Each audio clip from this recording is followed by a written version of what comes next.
Bonjour, chers téléspectateurs. Nous sommes le samedi 11 octobre 2025 et nous voulons être fidèles à notre rendez-vous avec l'émission Grand Angle. Pour ce jour, nous allons essayer de vous présenter quelques informations avant de passer à la thématique principale. Mais je dois déjà vous présenter des excuses parce que la dernière fois, j'avais souhaité qu'aujourd'hui, qu'on essaye d'échanger, de réfléchir sur la question de savoir où va l'argent du Congo, où va l'argent des mines, où va l'argent du portefeuille public, où va l'argent du pétrole, etc.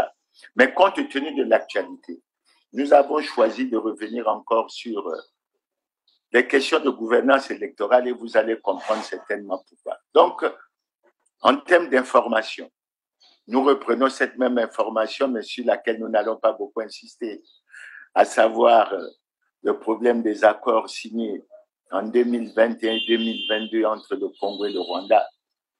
Le point qui a permis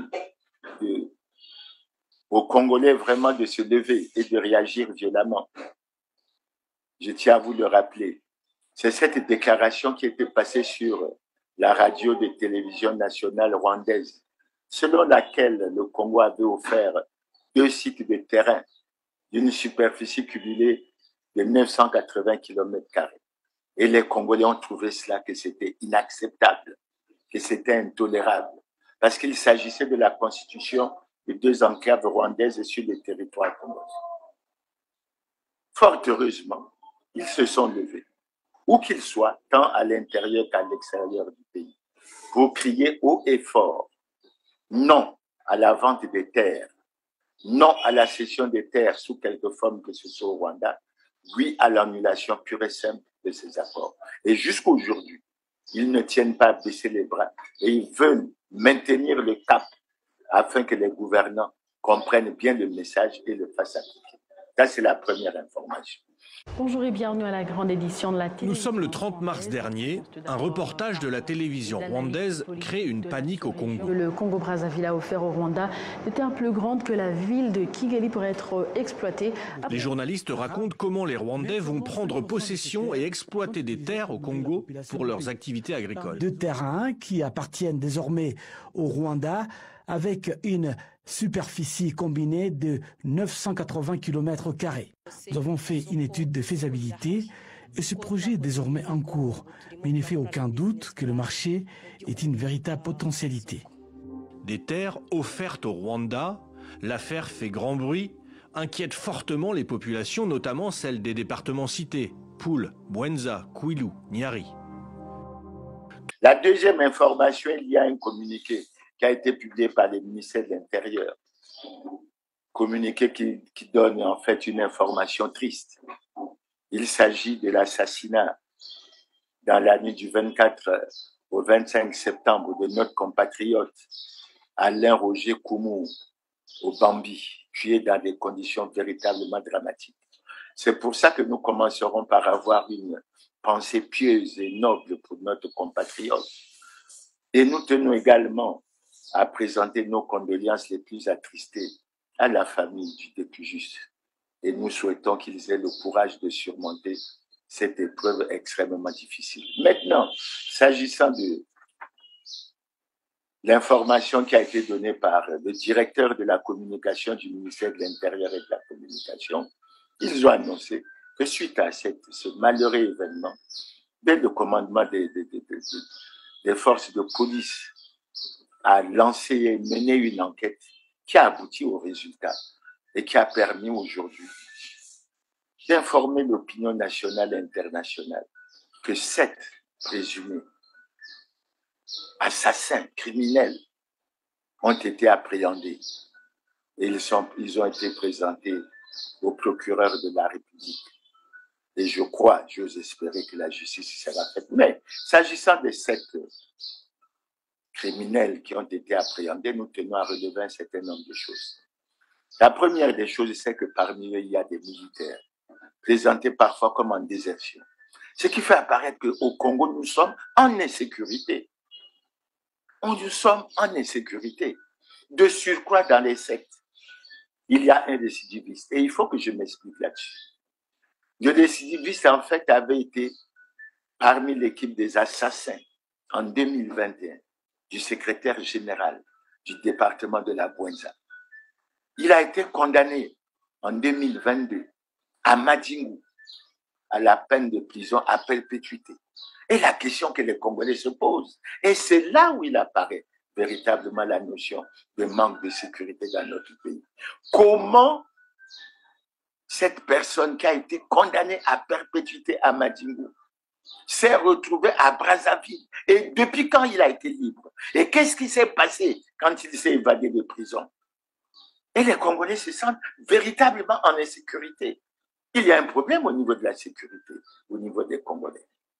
Nous nous réjouissons de ce que, en moins de 15 jours, le commandement des forces de police ait pu avancer, puis trouver les criminels.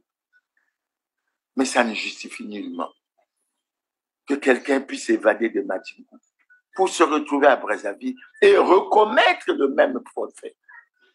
Il y a combien de criminels comme ça qui sont en balade et qui sont en plein air au niveau du Congo? Que font les services de sécurité? Quel est le problème en réalité? Surtout au moment où, dans cette période, on parle des Koulouna et des autres. Mais nous avons été choqués que dans ce groupe, on puisse parler des militaires, parfois soi-disant en désertion. Mais je pensais qu'au niveau de l'armée, il y avait une éthique, il y avait une certaine morale qui faisait qu'on ne pouvait pas poser un certain nombre d'actes. Mais nous n'allons pas nous limiter là. Au moment où nous parlons de cette affaire, nous tenons à rappeler que l'État étant une continuité, nous tenons à rappeler, surtout pour nous qui sommes à l'opposition, qu'il ne faut pas oublier que le 30 septembre 2016, notre frère, notre combattant, Augustin Kalakala, avait été enlevé par des personnes encagoulées. Il a été torturé, il a subi des sévices. Et il a été trouvé dans un état critique, pratiquement mort. Au Congo-Brazzaville, des nouvelles de l'opposant Augustin Kalakala. Il a été retrouvé la semaine dernière, un jeudi dernier, devant la morgue de Brazzaville, dans un état critique selon ses proches. Il était porté disparu depuis le 29 septembre dernier. Il avait été enlevé par des hommes armés encagoulés. Il ignore qui étaient précisément ces geôliers, mais il dit avoir été torturé durant sa détention, et ses ravisseurs auraient notamment cherché à savoir où se trouve André Okombi Salissa, dont il est le bras droit. Cet ex-candidat à la présidentielle de mars se cache depuis des mois pour des raisons de sécurité. Témoignage de l'épouse d'Augustin Kalakala, Liliane Moukoulou.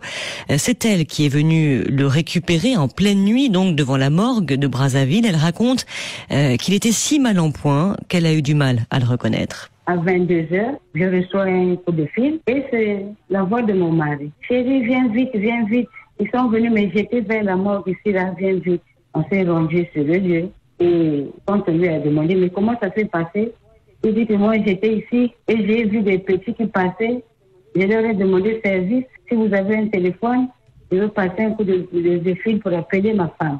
Dans quel état était-il lorsque vous l'avez retrouvé? Vraiment, vraiment, état critique. On ne savait même pas qu'il allait vivre jusqu'aujourd'hui. Là, il ne mange pas, il ne peut pas marcher, et il a des grosses plaies partout. Et pieds enflés par rapport aux tortures, tout. Où était-il et qui est-ce qui lui a fait ça? Bon, il était cagoulé, il ne pouvait pas voir le visage de ces gens-là, mais il peut dire qu'il n'était pas à Brazzaville, il était hors de Brazzaville, enfermé dans un conteneur, de temps en temps, dans des sacs, enfermé, tabassé. On lui demandait où se cachait ton chef, où est XY, tout et tout. Bon, il voulait savoir où se cachait ton chef. Un témoignage donc de l'épouse d'Augustin Kalakala, recueilli par Florence Maurice, sollicité par RFI au moment de la disparition de l'opposant. Le porte-parole de la police congolaise n'avait pas donné suite. À suivre.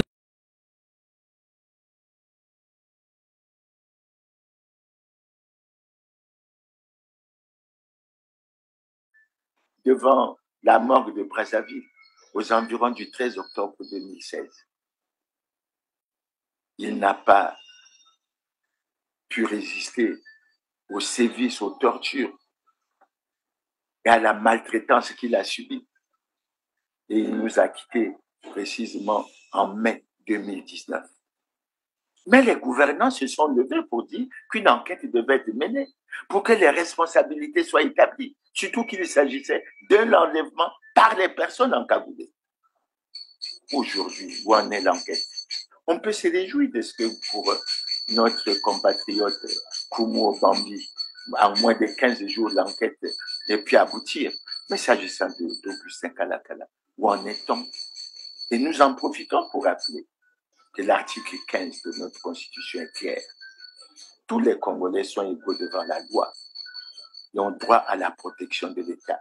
Nul ne peut être favorisé ou désavantagé par rapport à son origine familiale, ethnique, par rapport à ses convictions politiques, religieuses, philosophiques et autres. Et nous tenons à ce que l'État, qui assure les services qui assurent la continuité de l'État, prennent sérieusement en compte cette situation pour que les responsabilités puissent être établies et pour que la vérité également puisse être éclatée. Au-delà du cas de notre frère et combattant Augustin Kalakala, plus récemment, nous voulons évoquer le cas de notre frère, notre compatriote, Lassi Bouiti, dont nous avons tous suivi les épisodes, qui a eu le courage de faire des vidéos, qui a été enlevé, si je me rappelle, le 13 mai, et qui a été retrouvé le 20 mai dans des conditions déplorables au niveau du cours d'eau que l'on appelle Matukuche Keleoni. J'ai décidé de parler parce que je suis inquiète, car cela fait plusieurs jours que nous n'avons pas les nouvelles de Lassi.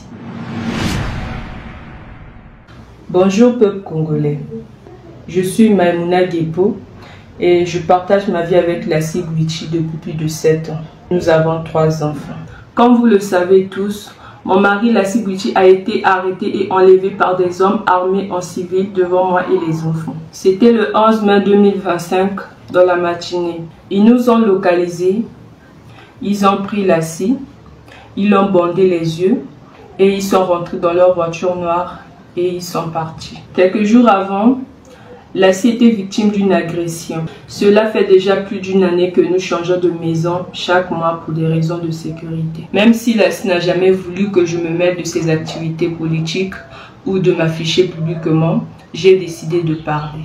J'ai décidé de parler parce que je suis inquiète, car cela fait plusieurs jours que nous n'avons pas les nouvelles de Lassi. Lassi n'est pas un voleur, il n'est pas un criminel, il n'est pas un terroriste. Il ne fait que dénoncer les injustices sociales dans notre pays. Je suis donc très inquiète de la disparition de Lassi et je demande au peuple congolais de m'aider à retrouver Lassi. Je remercie également tous ceux qui se sont mobilisés depuis l'enlèvement de Lassi. Je vous dis vraiment merci.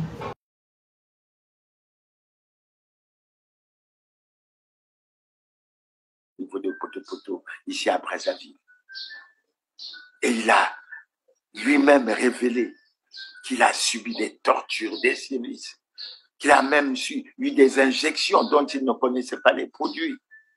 On lui a même arraché des dents avec des tenailles. Et il a reconnu qu'il était empoisonné. Il subissait des étouffements et autres. Et jusque-là, aucune enquête n'a été menée.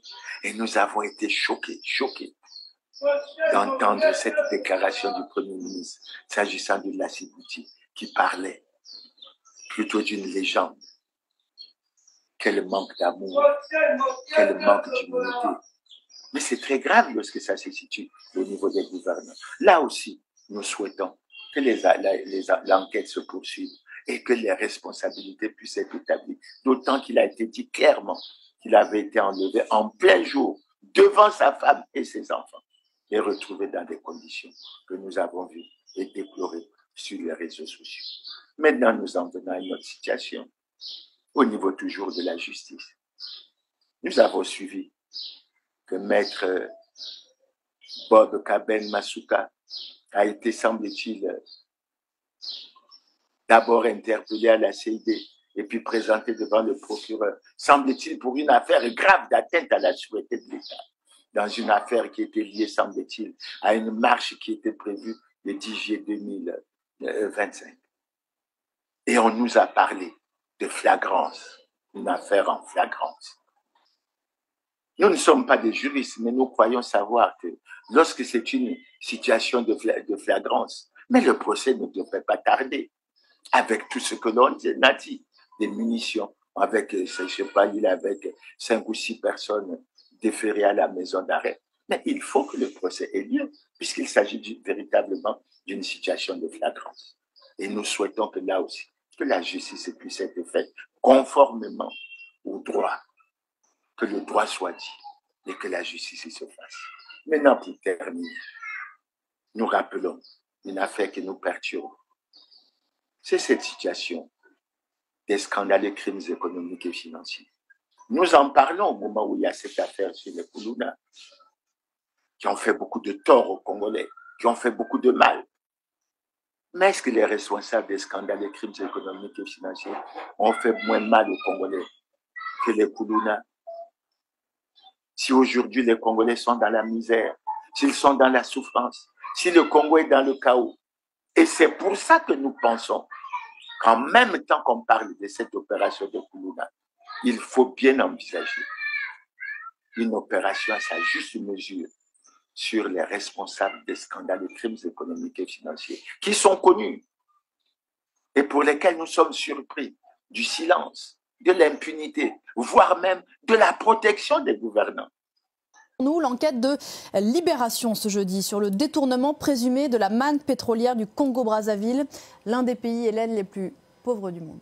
Des centaines de milliers d'euros, de millions d'euros évaporés dans ce qui s'apparente au pillage de tout un pays où le revenu moyen par habitant n'atteint pas 5 euros par jour. Le premier volet de cette enquête, intitulé « Le président, l'intermédiaire et les millions envolés », raconte comment l'arrestation de cet homme d'affaires, Lucien Ebata, un proche du président Denis Sassou Nguesso, mis en examen en France en 2021 pour blanchiment et corruption active, comment son arrestation a permis la mise au jour d'un puissant système financier occulte au profit du clan du président Denis Sassou Nguesso, arrivé au pouvoir pour la première fois, on le rappelle, en 1979, une affaire qui a commencé en janvier 2012 à l'aéroport de Roissy où Lucien Ebata s'était fait arrêter en possession de sommes stupéfiantes en liquide, 182 000 euros et 40 000 $ en espèces non déclarées, au cœur de ce système de détournement présumé. Une société, la société de Lucien Ebata, la société Orion, du nom de la constellation symbolisant la force dans la mythologie grecque.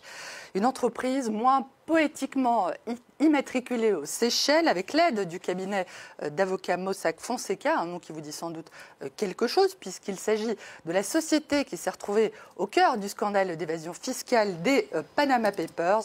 S'agissant d'Orion, donc, Libé affirme que cette société a alimenté des dépenses somptuaires, des dizaines de milliers d'euros de cadeaux achetés dans des boutiques de luxe sur les Champs-Élysées, jusqu'à des mouvements de cash pouvant atteindre des millions d'euros à Paris et à Monaco. Libération évoque une affaire qui résonne avec celle des biens mal acquis, dans laquelle, on s'en souvient, des membres du clan de Denis Sassou Nguesso sont soupçonnés de s'être constitués des patrimoines illicites en France grâce à des détournements de fonds publics. De ces responsables des scandales de crimes économiques et financiers. Ce qui nous amène à nous poser la question, où allons-nous? Il n'y a pas deux poids, deux mesures. Referons-nous toujours à l'article 15 de la Constitution, après avoir rappelé ça? Nous allons essayer de passer à un autre aspect. C'est ce qui est lié à l'élection du directeur général de l'UNESCO. Nous n'allons pas insister, nous n'allons pas revenir en détail sur ce qui a été dit. Mais il faut que nous rappelons, que c'est vraiment une humiliation pour le Congo. Et il faut que l'on saisisse de ça pour nous remettre en cause et profiter d'un certain nombre de situations, parce qu'on ne peut pas se permettre de garder le silence sur un certain nombre de choses. Au cours des émissions qui sont faites au niveau de plusieurs médias, on a accordé l'attention à beaucoup d'aspects. Je voulais juste rappeler un aspect, parce qu'il semble que dans l'esprit de certains, il y a une certaine confusion. Je voulais juste rappeler, après ce que j'ai entendu, après ce que nous-mêmes nous avons déjà dit au niveau du Rassemblement des forces du changement, je voulais juste rappeler que l'élection du directeur général de l'UNESCO se fait par ce que l'on appelle le conseil exécutif, qui est composé de 58 membres, représentant les représentants des États, qui sont élus pour un mandat de 4 ans, renouvelable tous les 2 ans. Donc, aujourd'hui, je crois que le Congo a un mandat qui se termine en 2025, et je crois, nous sommes à la fin de notre mandat, on aurait été heureux que ça se termine par l'élection de notre compatriote, mais c'est pas. Mais ce que je voulais juste dire après tout ce qui a déjà été dit, c'est rappeler aux Congolais que lorsqu'on parle des membres qui ont voté, qui ont participé à l'élection, j'ai cru comprendre qu'il y avait 14 pays africains. Et j'ai pris le soin de noter ces 14 pays africains. Les pays africains sont les suivants: l'Afrique du Sud, l'Angola, le Botswana, le Burkina Faso, le Congo, la Côte d'Ivoire, Djibouti, l'Égypte, le Gabon, le Libéria, Maurice, le Mozambique, le Nigeria et la Tanzanie. Je cite ces pays et le seul commentaire que je vais faire, c'est me référer à ce que le général de Gaulle avait dit. Les pays n'ont pas d'amis, n'ont que des intérêts. Et nous constatons que le Congo doit apprécier à sa juste valeur le niveau d'intérêt que les autres pays portent sur le Congo. Et je peux dire que ce niveau est véritablement lamentable. Sur le reste, je dirais tout simplement que c'est une humiliation terrible pour les Congolais, pour le Congo. Et je pense que les gouvernants sauront en tirer toutes les leçons et qu'on pourra voir comment avancer. Maintenant, l'aspect qui vient après, toujours à titre d'information, c'est cette démarche vers les élections que l'on souhaite voir être faite dans la transparence et dans la paix. Et à ce titre, je dois rappeler que le 13 août dernier, le préfet, le ministre de l'Intérieur et de la décentralisation, avait adressé des correspondances aux préfets des départements pour leur donner l'autorisation d'organiser des campagnes de prière. Et je dis cela parce que c'est important, le Congo est un État laïque, pour organiser des campagnes de prière afin d'embarquer les communautés religieuses dans la dynamique de paix et du vivre ensemble. Cela a été fait. Et nous sommes heureux. Moi, je suis catholique, je suis chrétien. Je suis heureux que cela ait pu être fait. Et que cela, à mon avis, devrait conforter les politiques pour que la dynamique de paix et du vivre ensemble puisse véritablement s'incruster dans la société. Alors, c'est pour ça que dimanche dernier, lorsque j'ai assisté à la messe d'ouverture, je m'excuse pour les non-chrétiens, les non-catholiques, lorsque j'ai assisté à la messe d'ouverture de l'année pastorale 2025-2026, mon attention a été particulièrement retenue sur 2 annonces faites par l'archevêque métropolitain de Brazzaville, à savoir Monseigneur Bienvenu Manamika Bafwa. Celui-ci a révélé 2 faits. Le premier fait, c'est qu'il nous a annoncé que le 22 mars 2026, curieusement, le jour prévu pour la tenue de l'élection présidentielle, l'Église catholique va lancer le jubilé pour l'anniversaire, le 50e anniversaire du don de vie du cardinal Émile Biayenda, qui, je dois vous le rappeler, est mort le 22 mars 1977. Donc, le 22 mars 2026, il y aura le lancement de ce jubilé qui fait qu'on portera une attention particulière et que le 22, certainement, lorsque les Congolais iront à l'élection, si les conditions pour moi sont réunies, ils auront dans leur esprit une pensée particulière, une pensée pieuse, une pensée noble pour ce cardinal qui n'est plus le cardinal congolais, mais qui est devenu vraiment au plan mondial une renommée qui est connue et pour laquelle on se bat afin que nous arrivions à la béatification et à tous les autres aspects.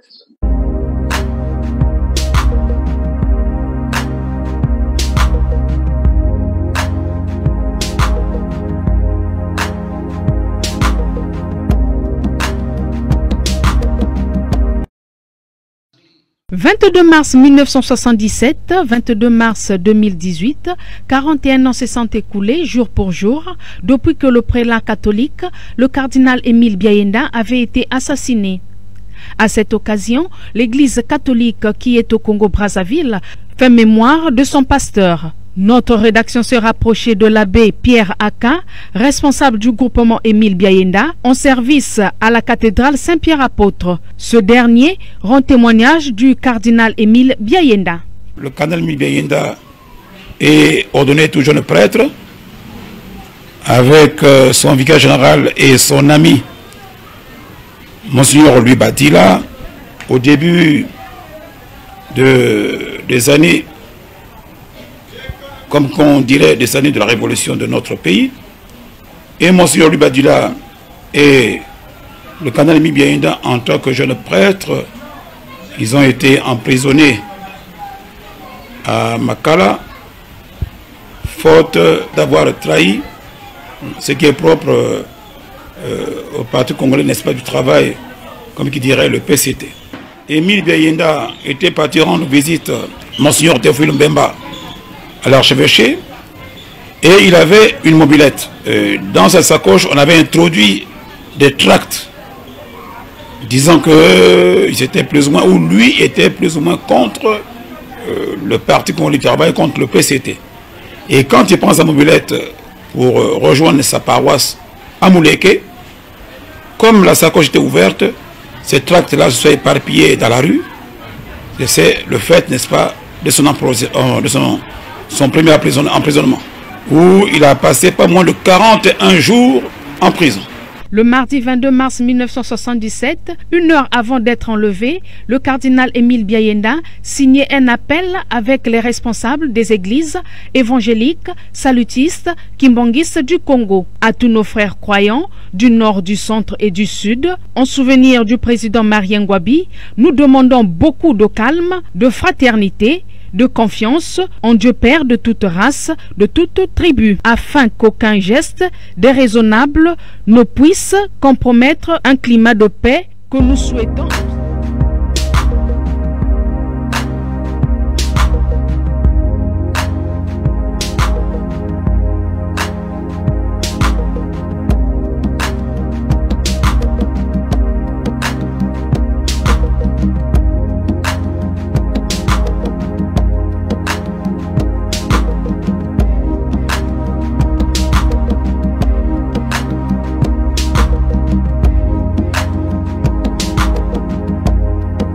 Voilà la première information. La deuxième information, je vais me permettre de reprendre exactement ce que l'archevêque de Brazzaville a déclaré, parce que je ne veux pas qu'il y ait des mauvaises interprétations. L'archevêque de Brazzaville a déclaré exactement ceci. Frères et sœurs, notre pays vivra en 2026 l'élection présidentielle. En tant que chrétiens enracinés dans le Christ, nous sommes appelés à être des acteurs de paix. Nous portons donc dans la prière cette échéance pour qu'elle se déroule dans la transparence et dans la paix. Je reprends. Nous portons donc dans la prière cette échéance pour qu'elle se déroule dans la transparence et dans la paix. Et je pèse bien mes mots. Dans la transparence et dans la paix. Fin de citation. C'est pour vous faire part de l'attention que les chrétiens, que les Congolais accordent à ce que nous, les acteurs politiques, nous soyons suffisamment dans la sincérité, dans la franchise, que nous tirons les leçons de tout ce que notre pays a vécu à propos des élections, pour que nous ne troublions plus l'esprit des Congolais, pour que les Congolais ne vivent pas chaque fois qu'on parle d'une élection dans l'angoisse, dans l'inquiétude, et qu'ils soient rassurés. Donc, chers téléspectateurs, pour moi, homme politique qui ai participé à cette messe, qui est suivi en direct de ce qui a été dit, j'ai profondément été touché. Et je me suis dit, c'est un message que les politiques, que les acteurs politiques, que les gouvernants doivent interpréter à la juste valeur pour que cela puisse avancer et aller correctement. La dernière information, je n'insiste pas parce que j'ai cru la voir rapidement sur les réseaux sociaux.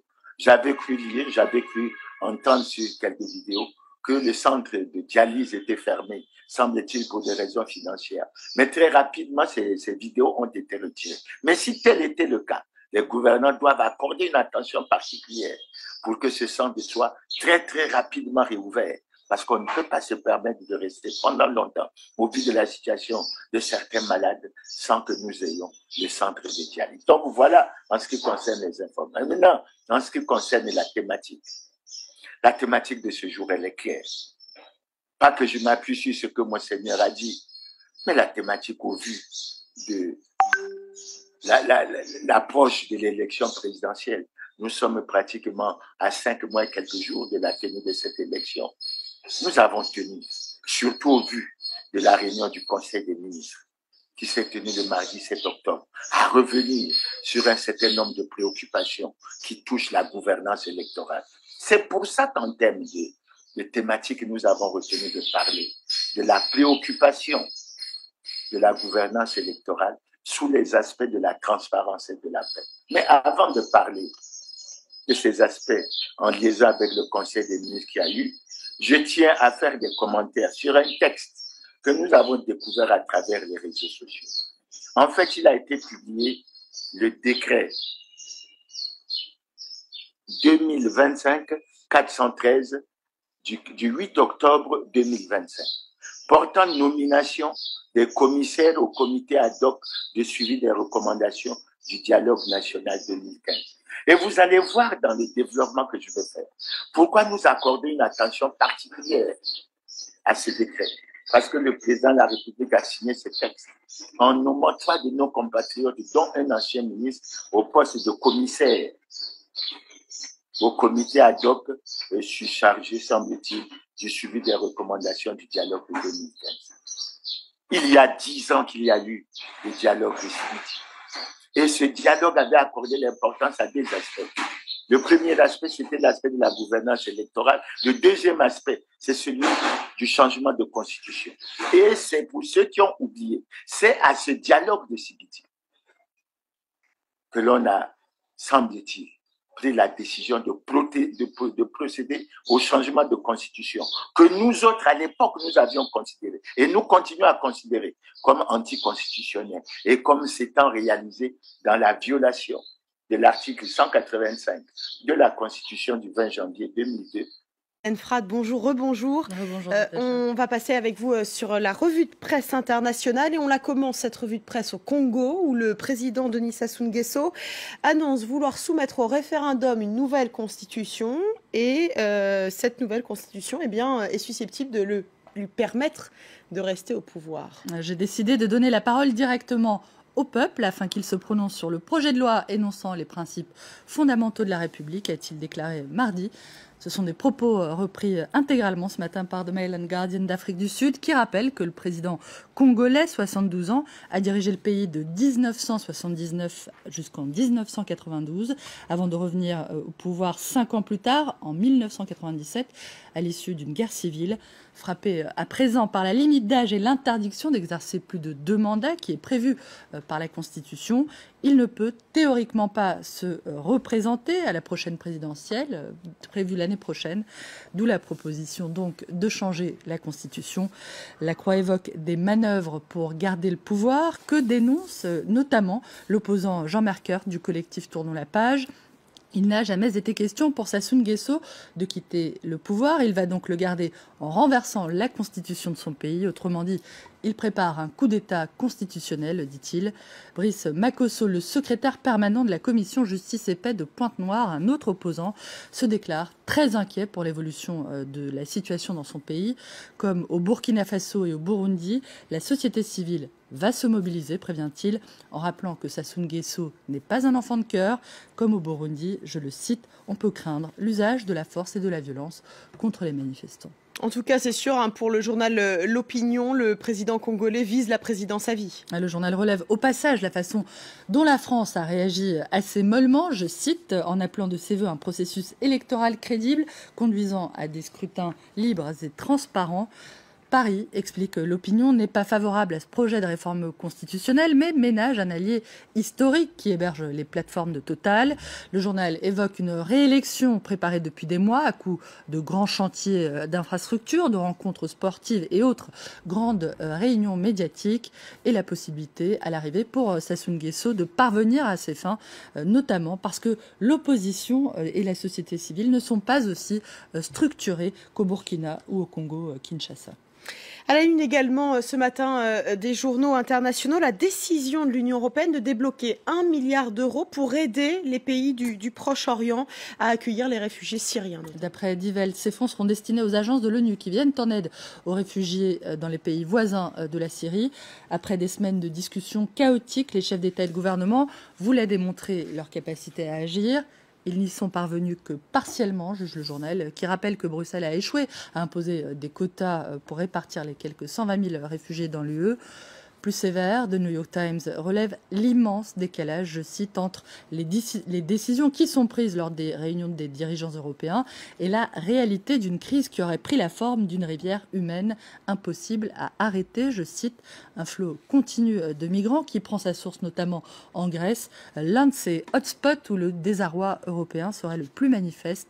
La paralysie de l'Europe est alarmante, déclare même l'un député européen, le Britannique Claude Moraes, dans les colonnes du journal.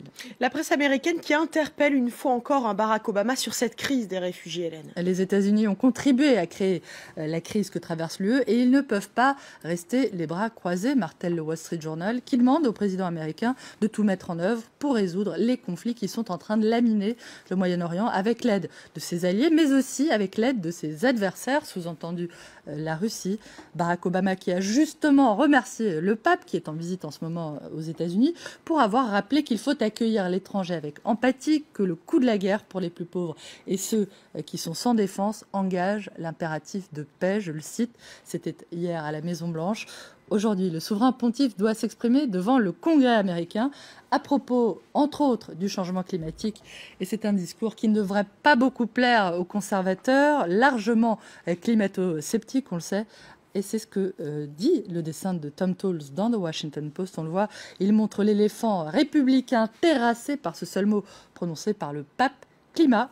Il s'est évanoui à cause de la chaleur, explique un membre de l'Assemblée. Merci beaucoup Hélène Frade pour cette revue de presse internationale. On suivra ce discours du pape aujourd'hui à 16h heure de Paris sur France 24. Qui avait verrouillé l'aspect de la révision de la Constitution sur l'aspect de la limitation des mandats. Et c'est justement à Sibiti que l'on a autorisé ce changement de constitution, c'est-à-dire qu'on a fait le choix du refus de l'alternance démocratique dans le pays et on a ouvert un boulevard qui fait que le président Prince Sassou peut se chercher à se représenter 40 ans, après 40 ans de pouvoir, ce qui, de mon point de vue, n'est pas acceptable. Mais nous allons y revenir. Mais pourquoi nous insistons sur ces décrets? Mais parce qu'il s'agit, sous l'aspect de la gouvernance électorale, des recommandations soi-disant du dialogue de Sibiti. Mais pourquoi c'est depuis 2015 et jusqu'à aujourd'hui, on parle d'un comité ad hoc de suivi des recommandations de ce dialogue? En fait, au sortir de Sibiti, on avait pris un décret pour mettre en place ce comité ad hoc. Le comité ad hoc était, dit-on, chargé de suivre les recommandations du dialogue de Sibiti et d'en évaluer périodiquement le niveau d'exécution. Mais enfin, soyons sérieux. Depuis 2015 et jusqu'à aujourd'hui. Mais ces gens ne travaillent pas. Ils ont des gros salaires, ils ne travaillent pas. Et moi, j'ai voulu m'appesantir là-dessus parce que c'est un scandale. Parce que dans le décret qui a été pris pour créer ce comité ad hoc, figurez-vous qu'on a créé ce comité ad hoc qui comprend 10 personnes, 11 personnes, 10 commissaires placés sous la responsabilité d'un commissaire général qui a rang de ministre délégué. C'est-à-dire qu'il a directeur de cabinet, qu'il a conseiller, qu'il a véhicule, etc. Et les commissaires, ils sont 10. Ils sont 10. 2 représentants de la majorité présidentielle 2 représentants des partis du centre, 2 représentants de la société civile, 2 représentants de l'administration. Et depuis 2015 jusqu'à aujourd'hui, ce comité continue de travailler et n'a pas fini de suivre les recommandations. Et finalement, qu'est-ce qu'on a décidé de faire? D'ajouter que ce comité se chargera également du suivi des recommandations qui ont été formulées à Evo en 2011 et à Dolisie en 2015. Mais ce n'est pas ça le scandale. Mais le scandale, c'est que ces recommandations ne sont pas du tout exécutées. Et je vais vous en prendre en exemple quelques-unes.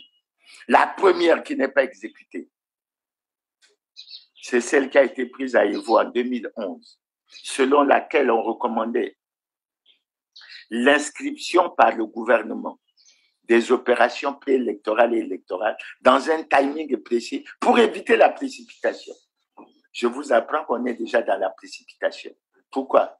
Mais parce que vous avez vu, on a lancé l'opération de révision des listes électorales. On ne parle pas de recensement administratif. On a parlé de biométrie, on va y revenir tout à l'heure, mais rien n'a été fait. En termes de recommandations qui n'a pas été également suivies, nous avons par exemple une recommandation qui semblait apparemment simple. La diligence qui devait être faite de la procédure d'adoption et de promulgation de la loi sur le plafonnement des dépenses des campagnes électorales. Cette recommandation a été faite à Evo en 2011, reprise depuis à chaque concertation jusqu'à Ouandou. Il s'agit de prendre un texte et cela n'a jamais été fait.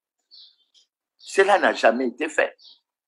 La troisième recommandation qui n'a jamais été mise à exécution, c'est la mise en place d'une commission nationale électorale véritablement indépendante, lancée depuis Dolisie en 2013, reprise à chaque concertation.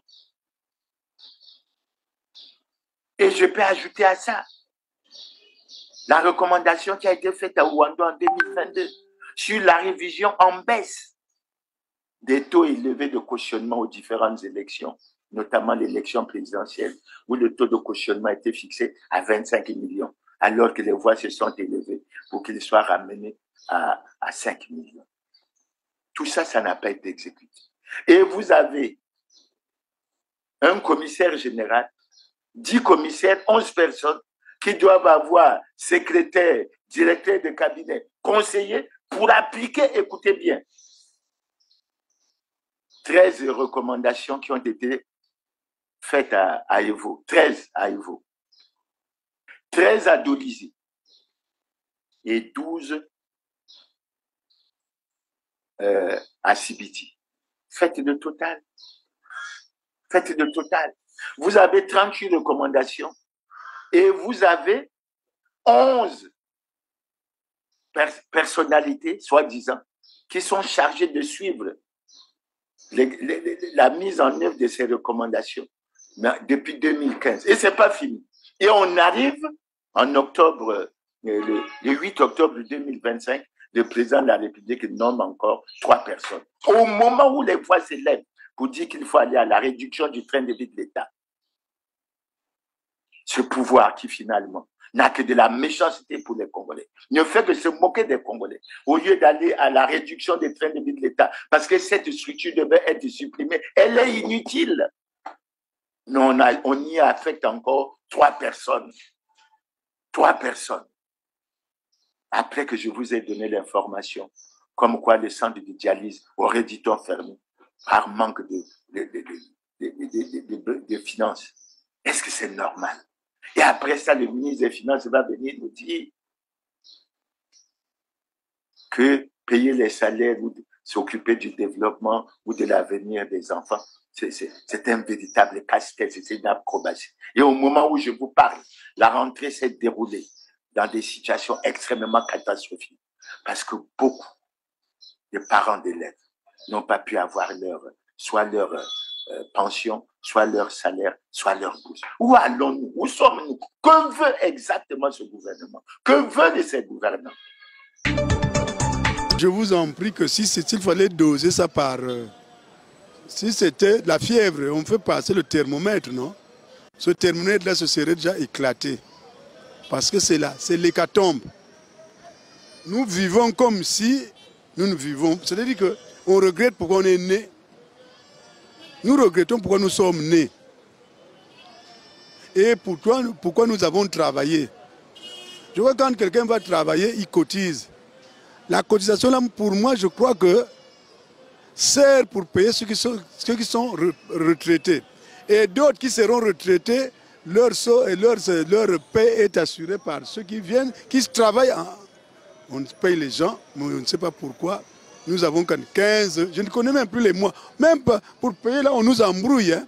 On vous paye, on ne vous dit pas, on n'a pas commencé par payer l'arriéré de novembre 2016. Parce que nous avons l'arriéré de novembre 2016, l'arriéré de décembre 2016. Et on a commencé maintenant, quand on nous jette un mois, là, on ne sait pas. C'est écrit dans le bulletin, mais ce n'est pas régulier. C'est-à-dire qu'ils ne suivent pas la chronologie des mois qu'ils nous doivent. Pour nous embrouiller certainement. J'ose espérer, nous allons y revenir, que la déconfiture que nous avons subie au niveau de l'UNESCO, qui doit ramener ces gouvernants à leur véritable niveau, leur fasse prendre conscience et leur fasse dire que trop c'est trop, on ne peut plus tolérer et accepter ce qui se passe. Et il faut qu'on fasse les choses autrement qu'elles ne se fassent aujourd'hui. Donc, pour terminer sur ce point, avec tout le respect que l'on doit aux gouvernants, je leur dis, cette structure est inutile. Il n'est pas bon d'y affecter encore 3 personnes. Ce que le gouvernement doit faire, c'est l'annuler purement et simplement. D'autant que, sur les questions électorales, il faut que les Congolais comprennent. Il y a le ministère de l'Intérieur et de la décentralisation. Il y a la Direction générale des affaires électorales. Il y a la Commission nationale électorale, soi-disant indépendante, mais vous savez bien qu'elle n'est pas indépendante. Et il y a un haut commissariat à la gouvernance électorale. Et il faut encore des structures où il y a pléthore pour continuer à faire souffrir les Congolais dans la misère et dans la souffrance. Et vous comprenez, quand nous parlons de l'opposition, etc., mais est-ce que l'opposition devrait accepter de faire partie de ce genre de structure qui ne continue qu'à enfoncer les Congolais dans la pauvreté, dans la misère? Donc voilà un peu le cri que je voulais lancer. Mais après avoir lancé ce cri, nous allons venir un peu à la thématique centrale que nous avons choisi de faire en nous basant sur le communiqué final, le compte rendu du Conseil des ministres. Alors, dans ce compte rendu, quand vous prenez, dès le démarrage de ce compte rendu, on nous parle de une espèce de refonte de la loi électorale. Et il est dit ceci.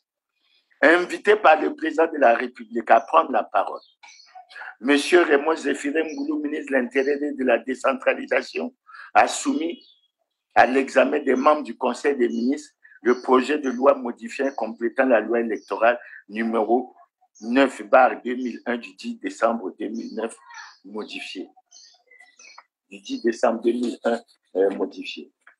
Et selon le compte rendu, en effet, à la suite des échanges avec les groupements politiques de la majorité, de l'opposition, du centre et de la société civile, dont l'objet en rapport avec les élections, il est apparu nécessaire de réviser la loi électorale actuellement en vigueur. Véritable scandale. À partir de quel moment et sur la base de quel texte le ministre de l'Intérieur peut se permettre, soi-disant, avec les groupements politiques, c'est-à-dire leurs chefs, se permettre, avant ils allaient à la diversion des Congolais avec la concertation, se permettre d'aller proposer la refonte de la loi électorale. Problème tellement important, tellement crucial pour la vie de ce pays. Cela n'est pas normal. Cela n'est pas normal. Et nous tenons à rappeler, comme je l'ai dit tantôt, mais la recommandation qui a été faite en 2011, à savoir l'inscription par le gouvernement dans un timing précis des opérations préélectorales et électorales pour éviter la précipitation. Mais on est dans la précipitation. Et je dis pourquoi on est dans la précipitation. Mais parce que le 12 mars 2024, le ministre de l'Intérieur et de la décentralisation a reçu, soi-disant, des chefs des groupements politiques pour leur annoncer la tenue imminente d'une concertation politique pour leur annoncer que cette concertation politique allait se pencher sur les aspects de la biométrie pour l'élection présidentielle de 2026, pour leur annoncer enfin la réforme. Mais d'où vient que c'est un groupe de personnes? Et il ne faut pas que le ministre de l'Intérieur oublie qu'on lui a déjà signifié. Si ce que l'on dit à travers les émissions ne suffisent pas, mais le Parti social-démocrate congolais a adressé une lettre au Premier ministre chef du gouvernement en faisant ampliation au ministre de l'Intérieur pour dire que l'arrêté 1726/CAB, plutôt MID/CAB du 30 juin 2025 devait être retiré. Parce que le ministre de l'Intérieur a posé un acte extrêmement grave que nous considérons comme étant du domaine du faux et de l'usage de faux. Parce qu'il a déclaré reconnaître des partis qui ne sont pas en conformité avec la loi. Et les gens ont crié quand j'ai dit, par exemple, l'UPADES n'est pas en conformité, quand j'ai dit, par exemple, Yuki n'est pas en... Mais ce n'est pas une attaque de personne. C'est une relecture des textes. Et ce sont ces mêmes personnes qui ne sont pas en conformité avec la loi, qui se réunissent en catimini pour dire qu'ils ont profité et qu'ils ont retouché à la refonte de la loi électorale. De qui se moque-t-on? Et à chaque fois, c'est ce principe. Le chien aboie, la caravane passe. Tirons les leçons dans ce pays de ce que Mariem Ngouabi est mort un jour, le 18 mars 1977, en pleine journée. Et nous avons cru mettre ça sur le dos de l'impérialisme. La conférence nationale a donné la preuve contraire. Tirons les leçons des actes que nous avons vécus. Mais pourquoi même les gouvernants qui ont osé changer de constitution en violation de la constitution du 20 janvier 2002, prétextant faire évoluer les institutions, pourquoi ils ne sont pas capables de respecter les lois et règlements de la République, particulièrement la Constitution? Mais ce n'est pas sérieux. Je viens de vous annoncer que le 22 mars 2026, on va lancer le jubilé des 50 ans pour l'anniversaire des 50 ans de don de vie du cardinal. Mais ça doit nous réfléchir, nous les hommes politiques, surtout pour les conditions dans lesquelles le cardinal a été assassiné. Mais il faut que nous changeons. Ce n'est pas possible. Et je rappelle au ministre de l'Intérieur que c'est lui qui a introduit la loi 2017 du 12 mai 2000, mais à travers laquelle on devait avoir de la rigueur dans l'application sur les lois sur les pactes. Et pour revenir à ce qui est mis là, je rappelle au gouvernement que dans la Constitution du 25 octobre 2015, les articles 227 et 228 instituent ce que l'on appelle le Conseil national du dialogue. Et il est mis organe de réconciliation, d'apaisement, de recherche de consensus entre les forces vives de la nation sur les grands problèmes politiques d'intérêt national. Mais pourquoi les gouvernants actuels, ils refusent de mettre en place ce Conseil national du dialogue, ce qui est une violation de la Constitution? Pourquoi ne veulent-ils pas de la réconciliation? Pourquoi ne veulent-ils pas de l'apaisement? Pourquoi ne veulent-ils pas du recherche de consensus entre les forces vives de la nation? C'est quand même terrible. Et pourquoi depuis 2015 jusqu'à ce jour, ce conseil n'a jamais été formellement mis en place, alors qu'on a voulu divertir les Congolais en disant qu'on changeait la Constitution pour faire évoluer les institutions. Mais le Conseil national du dialogue, ce n'est pas une institution. Et pourquoi depuis pratiquement 10 ans, il n'est pas mis en place? Pourquoi les gouvernants actuels ont peur du dialogue? C'est vrai qu'on a dit une réputation dans la médiation internationale, etc. Mais pourquoi en ce qui concerne notre pays, on se refuse à ce que nous ayons le dialogue à l'intérieur du pays? Ce n'est pas possible. C'est difficile à concevoir. C'est difficile à concevoir. Alors, c'est pour ça que je disais que lorsque je parle je lis le compte rendu du Conseil des ministres, je suis véritablement triste. Je rappelle pour cela au ministre de l'Intérieur qu'il a pris l'arrêté 1726/MID-CAB du 30 juin 2025, reconnaissant selon lui certains partis politiques. Les voix se sont élevées et ont donné la démonstration que les partis reconnus n'étaient pas en conformité avec la loi. Lui-même avait envoyé le 12 juillet le préfet directeur général de l'administration du territoire pour discuter soit avec les partis soi-disant non reconnus. Mais le message a été lequel? Vous n'avez pas été averti, vous n'avez pas été blâmé, vous n'avez pas été suspendu, vous n'avez pas été dissous. Ce qu'on vous demande, c'est de vous rendre conforme à la loi. Ce qu'on vous demande, c'est de vous rendre conforme à la loi. Problème de la conformité à la loi. Mais il y a eu les réactions. Et moi, personnellement, je suis fier à cette rencontre d'avoir relevé que, malheureusement, le Parti congolais du travail n'était pas en conformité avec la loi. Que le président de la République n'était pas en conformité avec la loi. Et j'ai posé la question au préfet directeur général de l'administration du territoire. Et je pense qu'il a rendu compte aux responsables qu'il y avait envoyé pour lui poser la question. Que faisons-nous? Que faisons-nous? Et moi, je donne la réponse suivante. Tous les citoyens congolais sont égaux devant la loi et ont droit à la protection de l'État. Et je me réfère à quelque chose qui est souvent dit en droit. La loi est dure, mais c'est la loi. Elle doit s'appliquer à tous, dans toute sa rigueur. Nul n'est au-dessus de la loi. Ça veut dire qu'au Congo, le président Denis Sassou Nguesso n'est pas au-dessus de la loi.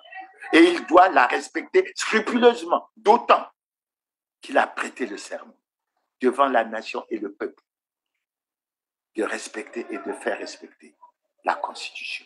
Il n'y a aucune raison. Et il n'y a aucune raison que le ministre de l'Intérieur puisse venir évoquer ces problèmes de gouvernance électorale sans faire le point de cette situation, sans reprendre son arrêté et faire ressortir de ce texte les partis qui ne sont pas en conformité avec la loi. On peut l'y aider. Et nous avons fait des propositions au ministère de l'Intérieur et de l'administration et de la décentralisation. Nous avons fait la proposition que nous étions prêts à apporter notre contribution pour que nous avancions.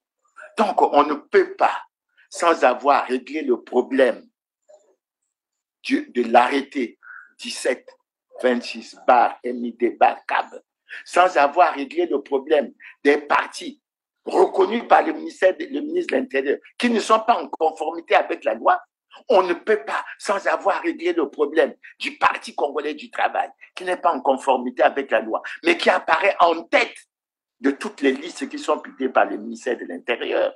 On ne peut pas avancer si on ne règle pas le problème de la conformité à la loi du président de la République. Je ne suis pas un juriste, mais je suis désolé de constater qu'en homme politique, quand nous prenons des engagements, il est important que nous les respectons. Et le premier respect, c'est celui de respecter la Constitution. C'est en ça que j'aime toujours citer cette citation, sinon cette déclaration du président Gbagbo. La démocratie, c'est d'abord le respect des lois et règlements. À commencer par la plus grande des normes en droit, qu'est la Constitution. Qui ne respecte pas la Constitution n'est pas démocrate. Et la conclusion au Congo peut être maintenant clairement prise. Les gouvernants ne sont pas des démocrates. Mais pourquoi ils veulent divertir les Congolais en se présentant comme des démocrates? Et pour essayer d'avancer sur ce point, j'ai dit au ministre de l'Intérieur, Monsieur Boulou, c'est vous qui avez été à la base de l'élaboration de la loi 20-2017 du 12 mai 2017, loi relative aux partis politiques. C'est donc vous qui avez inspiré l'article 31 de cette loi, de ce texte, qui dit clairement qu'en cas de violation des lois en vigueur par tout parti politique ou groupement politique ou de trouble à l'ordre public, le ministre chargé de l'administration du territoire suspend le parti concerné et procède à la fermeture provisoire de ses locaux. Pourquoi vous ne le faites pas pour le PCT? Pourquoi vous ne le faites pas plus? Mais aujourd'hui, tout le monde connaît. Le gouvernement est ridicule. Parce que tous les Congolais savent que le PCT n'est pas en conformité avec la loi. Tous les Congolais savent que le PCT qui dit soi-disant qu'il va au Congrès, tout ça, il devait être suspendu. Et pourquoi il ne l'est pas? Parce que le ministre est membre du bureau politique du Parti congolais du travail, ou parce que le président de la République, en violation de la loi, est président de ce parti. Mais il faut expliquer aux Congolais.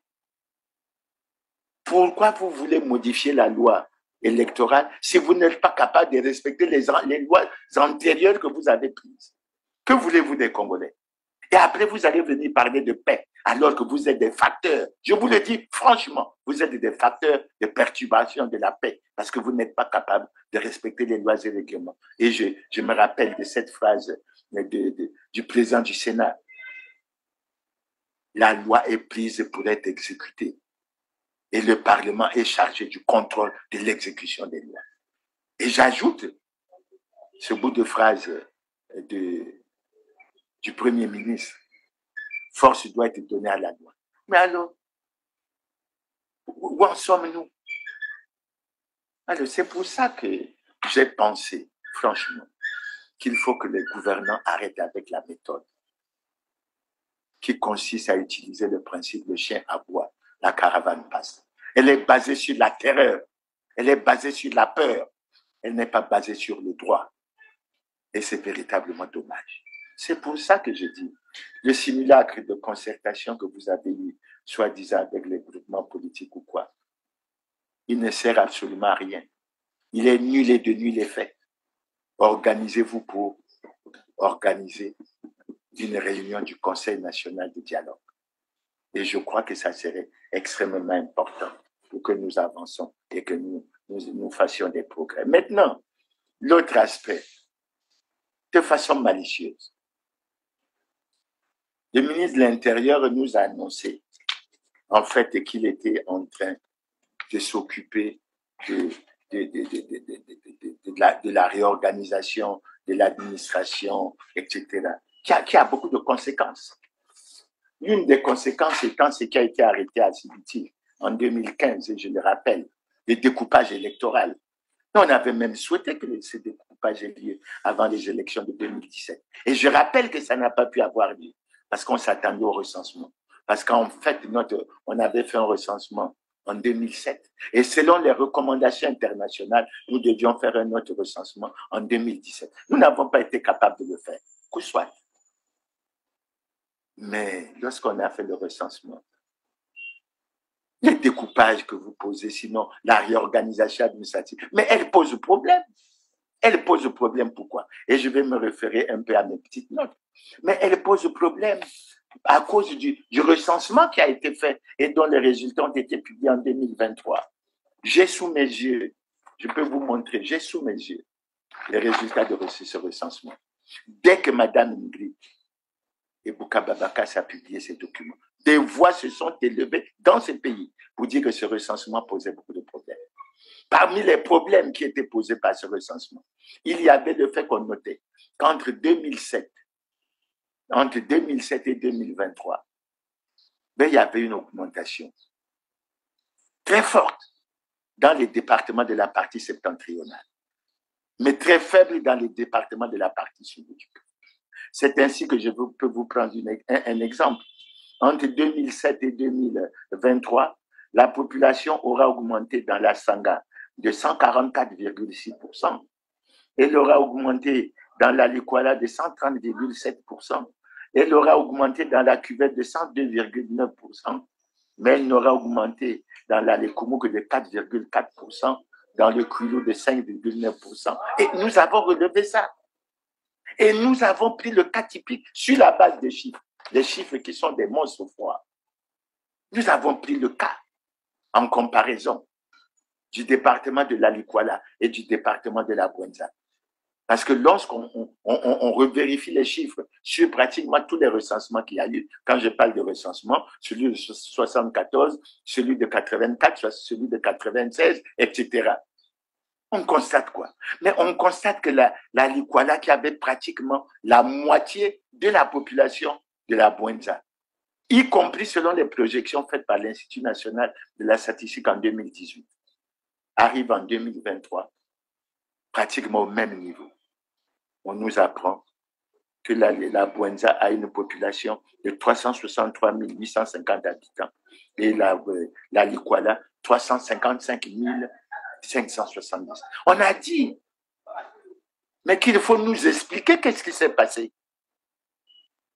Puisqu'avant qu'il y ait eu la division du pôle en deux, c'est le pôle qui apparaissait comme la région la plus peuplée du Congo avec 394 532 habitants. On s'est demandé comment le pôle a pu devenir la région la plus peuplée après la Bwenza, alors que jusque-là, c'est la Bwenza qui était la plus peuplée et qu'avec les événements qui s'étaient déroulés dans le pôle, il y avait eu beaucoup de déplacements de population du pôle qui se sont orientés vers la Bwenza. Alors, ne faisons pas comme ça. Et lorsqu'on regarde les départements dits de la partie septentrionale, et on prend les départements de la partie sud du pays, on constate quoi? Mais que les départements de la partie septentrionale, qui jusqu'à une époque récente représentaient entre 40 et 60% de la population du sud, sont à égalité pratiquement. Parce que aujourd'hui, on se rend compte que la population de la partie des départements de la partie septentrionale, hors Brazzaville et Pointe-Noire, ont une population pratiquement d'1 284 000 habitants. Je passe les autres chiffres, alors que les départements de la partie sud ont 1 291 000. Donc, il n'y a plus qu'une différence entre les deux. Faites bien le calcul de 7 000 habitants, pratiquement égalité. Et c'est ça qui pousse à réfléchir à la réorganisation administrative. Parce que la réorganisation administrative ne s'est principalement intéressée qu'au département de la partie septentrionale et un peu au pôle, avec des raisons qui sont avancées sur la distance. Mais quand on regarde ce qui a été dit à Sibiti, et je prends mes notes, ce qui a été dit à Sibiti, en 2015, on a dit quoi? Le principe du découpage a été retenu en tenant compte des évolutions démographiques dans certaines localités avant les législatives de 2017. Il faut tenir compte de l'évolution, des évolutions démographiques. Et c'est pour ça que je vais essayer de vous donner quelques chiffres par rapport à la synthèse que nous avons faite et soufflée, parce que quand c'est les chiffres, les gens trouvent ça assez rébarbatif et ils se sentent... Mais je vais vous donner quelques chiffres, je vais essayer de les simplifier. Si je prends le Kwilu a une population de 97 362 habitants. Le Niari a une population de 334 863 habitants. La Lekumu a une population de 100 559 habitants. La Bwenza a une population de 363 850 habitants. Évidemment, ça, c'est les réajustements qui ont été faits après la création des nouveaux départements. Donc, ne soyez pas surpris que le pôle ne soit pas le département le plus peuplé parce qu'il y a maintenant le département Djoué-les-Fini. Le pôle a une population de près de 225 664 habitants. Djoué-les-Fini a une population de 97 239 habitants. Les plateaux, 102 337 habitants. Nkeni-les-Fini, Nkeni-Alima, 181 084 habitants. Cuvette, 222 730 habitants. Congo-Ubangi, 124 010 habitants. Cuvette Ouest, 119 328 habitants. Sanga, 209 701 habitants. Likwala, 325 429 habitants. Vous voulez amener à l'Assemblée comme quoi il y a un découpage électoral pour préparer, il faut dire aux Congolais de façon claire, pour préparer les législatives de 2027 et vous voulez procéder encore, qu'on est dans des difficultés financières, à l'augmentation des dépenses en créant des nouveaux députés. Et vous allez créer des nouveaux sénateurs. Et pendant ce temps, vous n'augmentez pas les recettes. Nous souhaitons voir, puisqu'on va aller à l'examen du budget, comment cela va être compensé. Je vous ai déjà prouvé le ridicule du gouvernement qui venait de nommer 3 commissaires alors qu'on devait aller à la réduction du train de vie de l'État. Mais non, ce n'est pas ça. Ici, je souhaiterais que le gouvernement explique aux populations de la Bouenza, qui aujourd'hui a une population de 363 850 habitants, alors qu'il y a des départements qui ont 97 000 habitants. Il y en a qui ont 100 000 habitants. Expliquez-moi pourquoi avec 363 850 habitants, la Bouenza ne fait qu'un seul département. Pourquoi on n'en crée pas un autre, sinon 2 autres? C'est une injustice que moi je n'accepte pas. Il en est de même pour le Niari. Et dans le cas du Niari, dans le cas de la Bouenza, je peux donner un détail. La Bouenza, à l'heure actuelle, a 2 communes et 10 districts. 363 850 habitants. Recensement général de la population et de l'habitation. Le Niari a 2 communes, 14 districts, 334 863. Monsieur le gouverneur, c'est une injustice que moi je n'accepte pas. Et il faut que vous le sachiez que je n'accepte pas. Il faut sortir le pays de cette vision que nos aînés, et peut-être les gens de notre génération ont eu, d'avoir souvent une certaine vision de diviser le parti en nord et sud. Nous autres, nous voulons un Congo uni et indivisible. Et il faut qu'on ait, quand on s'occupe de ce genre de problème, la notion d'équité, la notion de justice. Il n'est pas bon qu'on s'amuse. Je n'accuse pas les statisticiens d'avoir manipulé, mais je leur ai demandé des explications. Comment ça se fait tout d'un coup que les 5 départements, hors Brazzaville et Pointe-Noire, de la partie septentrionale, ont 1 284 000 habitants et les 5 départements de la partie sud ont 1 294 000. Et je vous rappelle aussi, pour que les gouvernants sachent, après la prise du pouvoir en 97, les gouvernants pensaient juger invalide le recensement qui avait été fait par le président Lissouba en 1996 avec le prétexte qu'on avait minoré les régions qui étaient favorables aux opposants et on avait surévalué dans les régions qui étaient favorables au président Lissouba. Mais pourquoi ne retournerait pas le même reproche? Pourquoi on vous le retournerait pas? Il faut peut-être qu'on fasse un audit. Pour qu'on se réalise, pour qu'on réalise que c'est ce qui se passe et que les chiffres que vous avez donnés sont des chiffres réels. C'est pour ça que lorsque le Conseil des ministres parle et ils avancent déjà que la loi électorale va passer, on va augmenter, il y a 3 districts, 3 députés qui vont être créés, ça veut dire certainement des sénateurs qui sont ajoutés, etc. C'est-à-dire l'augmentation des ressources. Au moment où on devrait faire l'effort pour réduire le train de vie de l'État, pour faire l'effort que nous ajustons, mais on n'est pas prêt de sortir de la crise. Surtout que les gouvernants actuels ont prouvé leur incapacité à sortir le pays de la crise. C'est évident là. Je suis retraité, je n'ai pas ma pension. Et vous croyez que ça me fait plaisir? Les boursiers, vous croyez que ça leur fait plaisir? Les travailleurs de plusieurs structures qui n'ont pas des salaires. Et on ne pense pas à ça. On pense parce que tout ça, il faut qu'on vous le dise franchement. Et on n'aura plus peur de le dire. La notion qui est cachée derrière ça, c'est la notion de la conservation du pouvoir. Et je souhaite que les gouvernants sortent de cette notion de conservation du pouvoir pour penser au Congo, donnons la priorité au Congo, notre pays. Sortons de ces visions qui nous font reposer sur le repli identitaire, qui nous font reposer sur un certain nombre de calculs, etc. Ce n'est pas du tout bon. Ces visions sont complètement dépassées. C'est pour ça que j'ai tenu.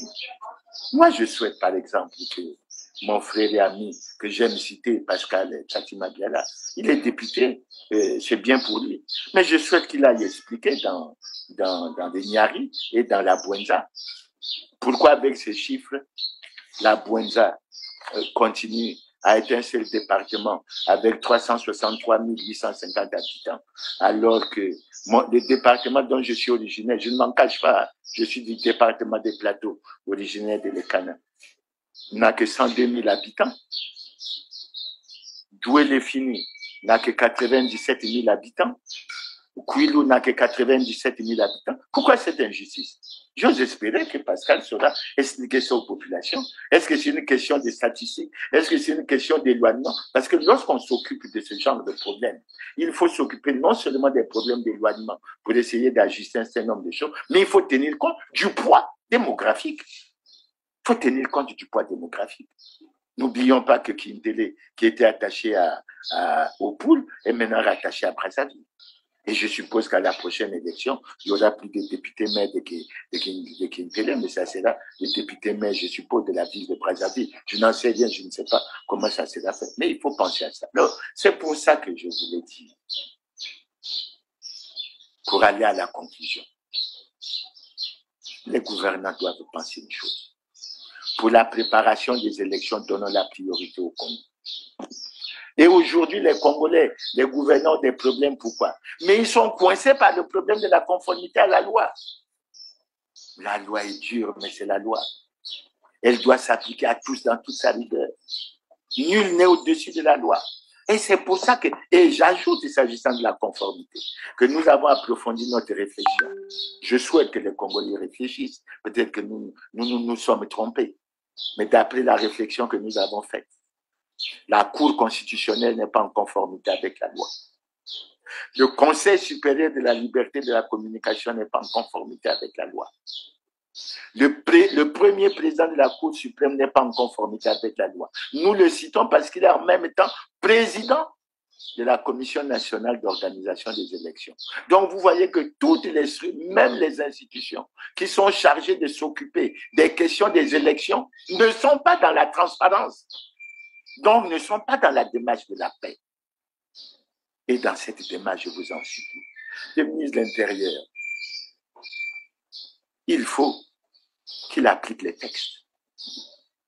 Il faut qu'il reprenne le décret 176/MID/CAB du 30 juin 2025, qu'il fasse le point et qu'il retire selon les critères que lui-même il a définis dans la loi 20-2017 du 12 mai 2017. Les partis qui ne sont pas en conformité avec la loi. Nous, on est prêts à l'aider. Mais surtout, bien qu'il soit membre du bureau politique du Parti congolais du travail, c'est une épreuve qui semble difficile pour lui. Mais il faut qu'il applique l'article 31 de la loi sur les partis. Et qu'il reconnaisse que le Parti congolais du travail a violé la loi. Qu'il doit être sanctionné comme tous les autres. Et qu'il n'y a aucune raison. Quand il s'est agi de faire ressortir le PSDC de Clément Bielassa, on s'est précipité. Mais maintenant, la balle vous est retournée. Et vous avez des difficultés. J'explique aux Congolais et aux téléspectateurs pourquoi vous avez des difficultés. Parce que le président de la République, pour qu'il soit conforme, il faut qu'il ait déclaré son patrimoine lors de la prise de fonction. Mais il a pris fonction le 16 avril 2021. Comment faire pour qu'il soit conforme à la loi? Les membres du Conseil constitutionnel ont pris leur fonction en 2018. Et comment faire pour qu'ils déclarent leur patrimoine au moment où ils ont pris leur fonction? Le président de la Cour constitutionnelle, plutôt, ils ont pris fonction en 2023, excusez-moi. Le président de la Cour, le premier président de la Cour suprême a pris fonction, je crois, si je ne me trompe, en 2018. Mais il n'a pas déclaré son patrimoine au moment où il déclarait. Comment faire pour qu'il rattrape ça? Mais c'est tout ça qu'il faut mettre sur la table. Et c'est pour ça que l'on dit que pour la sortie de crise, il faut que le gouvernement, qui mène des démarches auprès des communautés religieuses et tout ça pour la paix, il faut que lui-même il fasse preuve de ce qu'il veut de la paix. Et la paix, c'est le respect des textes. C'est le respect des textes. Et quand on dit qu'il faut préparer et organiser les élections dans la transparence et dans la paix, mais c'est tous ces aspects qu'il faut prendre en ligne de compte. Des compatriotes ont adressé au président de la République des correspondances pour demander qu'il se tienne un dialogue. Mais vous savez que si on applique la loi, le PCT est suspendu, l'Assemblée tombe, le Sénat tombe. Nous sommes obligés d'aller à une concertation. Les Congolais sont obligés de se retrouver pour définir quel sera l'avenir du pays. Ça, c'est une première hypothèse. Mais la deuxième voie, c'est qu'à travers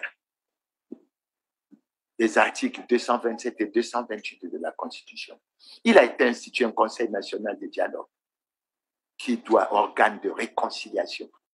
La deuxième voie, c'est celle du Conseil national du dialogue qui a été institué par les articles 227 et 228 de la Constitution. Organe de concertation, organe d'apaisement, de recherche de consensus entre les forces vives de la nation. Et le Congo, je suppose, en a plus que besoin aujourd'hui. C'est pour ça, chers téléspectateurs, je tiens, pour conclure cette émission, à vous dire, les problèmes sont connus. Les Congolais ont besoin d'une chose, la préparation et l'organisation dans la paix de l'élection présidentielle de 2026. Ils ne veulent plus revivre ce qu'ils ont vécu en 1997. Ils ne veulent plus vivre ce qu'ils ont vécu en 2015. Ils ne veulent plus vivre ce qu'ils ont vécu en 2016. Ils ne veulent plus vivre ce qui s'est passé en 2021. Pour cela, les gouvernants doivent prendre à bras le corps les aspects qui ont été soulevés, notamment ceux de la conformité à l'État, la conformité à la loi, notamment les aspects de la situation des partis qui ont été reconnus et qui ne sont pas conformes. Et enfin, la recherche de façon consensuelle de toutes les solutions aux problèmes qui se posent à la préparation et à l'organisation de l'élection 2026. C'est sur ce, chers téléspectateurs, que je conclue cette émission, tout en vous remerciant de votre aimable attention et en espérant que la semaine prochaine, ça sera, je suppose, le samedi 18 octobre 2025, nous allons nous retrouver et je vais me battre pour qu'à cette occasion, et surtout que ça sera l'ouverture déjà le 15 octobre de la session budgétaire, que nous nous penchions un peu sur les questions financières et que nous abordons la question de savoir où va l'argent du Congo. Je vous remercie pour votre aimable attention et vous souhaite à bientôt.